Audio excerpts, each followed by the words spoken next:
দাজ্জালকে যে মানুষ প্রভু হিসেবে মেনে নেবে, এটা একসময় কল্পনায় আসতো না যে মুসলমানরা তো হয়তো মানবে না, কিন্তু এখন অবস্থা দেখে মনে হয় দাজ্জালকে যে মানুষ কি পরিমাণে তার দলের মধ্যে ঢুকে যাবে তা কল্পনা করা যায় না।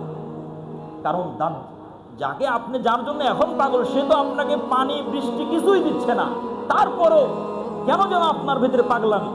তাহলে দাজ্জালের ফিতনা সম্পর্কে যে পৃথিবীর সমস্ত নবীর আল্লাহর কাছে পানাহ চেয়েছেন, রাসূল সাল্লাল্লাহু আলাইহি সাল্লাম বলেছেন আমার উম্মতের মধ্যে সবথেকে ভয়ঙ্কর ফিতনা হবে দাজ্জালের ফিতনা। নবীজি নিজে পর্যন্ত আল্লাহর কাছে পরিত্রাণ চেয়েছেন। কেন? দাজ্জাল আপনাকে পানি দিবে, যারা আল্লাহকে মানবে ওকে মানবে না তাদের পানির ব্যবস্থা বন্ধ হয়ে যাবে। এই সমস্ত যত প্রযুক্তি আছে সব কারা কন্ট্রোল করছে? ওরাই কন্ট্রোল করে। কারেন্ট বন্ধ হয়ে যাবে, বিদ্যুৎ বন্ধ হয়ে যাবে, পানির ব্যবস্থা বন্ধ হয়ে যাবে, নদীগুলো শুকিয়ে যাচ্ছে, সমস্ত পানি এখন বোতলের মধ্যে ঢুকে যাচ্ছে, পানি সার্ভিস বন্ধ হয়ে যাবে, আল্লাহর পক্ষ থেকে বৃষ্টি বন্ধ।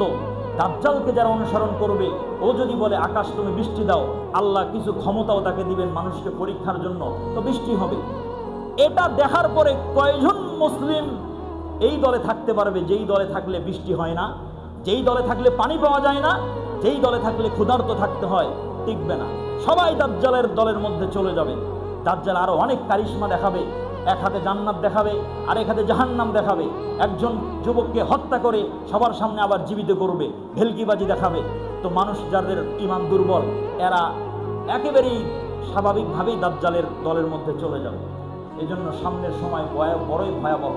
ঈমান নিয়ে টিকে থাকা, আল্লাহর নবী তো আর এমনি বলেন নাই যে ঈমানের উপরে থাকা, দ্বীনের উপরে থাকা এতটা কঠিন হবে যেমন জ্বলন্ত অঙ্গার, আগুনের টুকরা হাতে নিয়ে থাকাটা কঠিন হবে, এমন কঠিন হবে। এই জন্য আল্লাহর কাছে দোয়া করেন যেন আল্লাহ আমাদেরকে যেন ঈমানের সাথে পৃথিবী থেকে বিদায় নেওয়ার তৌফিক দান করেন। আর আপনি আমি যে জেনারেশন রেখে যাচ্ছি তাদের ভবিষ্যৎ কী হবে এই চিন্তা আপনাকে আমাকে করে যেতে হবে। আপনি আমি যদি এমন একটা ছেলে পৃথিবীতে রেখে যাই যে ইহুদিদেরকে আব্বা আব্বা বলে ডাকে, ওদের গেঞ্জি গায়ে পড়লে গর্ববোধ করে, তাহলে আপনি পিতা হিসেবে মৃত্যুর পরে কতটা সুখে শান্তিতে থাকতে পারবেন তার হিসাব এখনই আপনাকে করে যেতে হবে। আল্লাহুম্মা ইন্নী আসআলুকা হুব্বাক ওয়া হুব্বা মান ইউহিব্বুক, এই দোয়াটা বেশি বেশি পড়বেন। আল্লাহ আসআলুকা হুব্বাক, তোমার মহব্বত চাই, ওয়া হুব্বা মান ইউহিব্বুক, এবং ওই ব্যক্তির মহব্বত চাই যে তোমাকে ভালোবাসে। আল্লাহ তোমার ভালোবাসা চাই, ওই ব্যক্তির ভালোবাসা চাই যে তোমাকে ভালোবাসে। তুমি কিছুই বোঝো না। এনটিভির যে সাম্প্রতিক যে একটা প্রতিবেদন বের হয়েছে ওইটা একটু দেখিও, আমার কথা বিশ্বাস করা লাগবে না। ইসরায়েলের যেই সমস্ত হিংস্র জানোয়ারেরা ফিলিস্তিনের এই সমস্ত শিশুদেরকে, মুসলিম মা বোনদেরকে দিনের পর দিন হত্যা করছে, তাদের রক্ত নিয়ে হোলি খেলায় মেতে উঠেছে, তাদেরকে তারা কি পরিমাণ সমর্থন করে এটা একটু ওই প্রতিবেদন থেকে জানার চেষ্টা করি। আল্লাহ যদি আমাদেরকে জিজ্ঞাসা করে কার পক্ষে আমরা ছিলাম, সেদিন কি হিসাব দেব?